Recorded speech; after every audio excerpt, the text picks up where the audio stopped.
Also this spring and summer, we will continue making necessary improvements and investments in our campus facilities.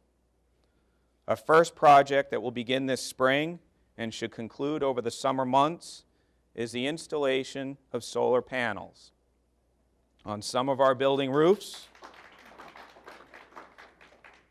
and also as covered parking structures, which would be nice this time of year.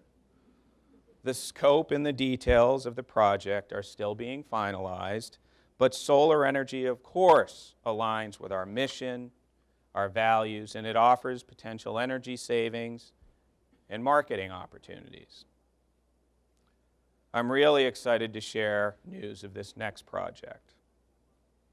A theme I've heard consistently from our students, our staff, and our faculty is the need for a more vibrant campus life, including spaces for gathering and interacting. To address these needs and in support of growing our traditional age student population, including those who live on this campus, pending final board approval in March, this summer we will be renovating this building, the Campus Center. Plans are still being developed, but the renovations will occur over the summer and they will be completed for the start of the fall semester. And included in the Campus Center renovations will be the renovation of the servery area of the dining hall. We're in final review stages of competitive bids from dining services providers, but with the opening of the 2018 fall semester, we will have a more modern, inviting servery area and new meal plan options to better meet the needs of our students and our employees. Each of these three critical campus improvement projects builds on the momentum of those we've already completed this year. And as details become more developed, communications and invitations for involvement and input will be forthcoming.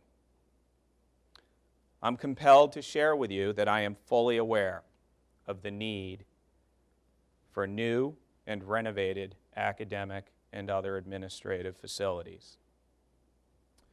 Our initial investments will support enrollment growth, and our enrollment and fundraising success will enable us to move forward with addressing additional academic and administrative facility needs. They will be priorities. In addition to facilities improvements, we also continue to analyze opportunities for immediate positive return on investment.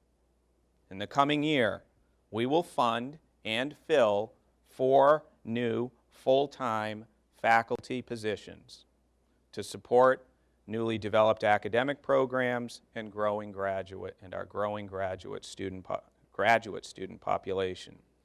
New programs in public administration at the graduate level and in urban studies at the undergraduate level are in final development.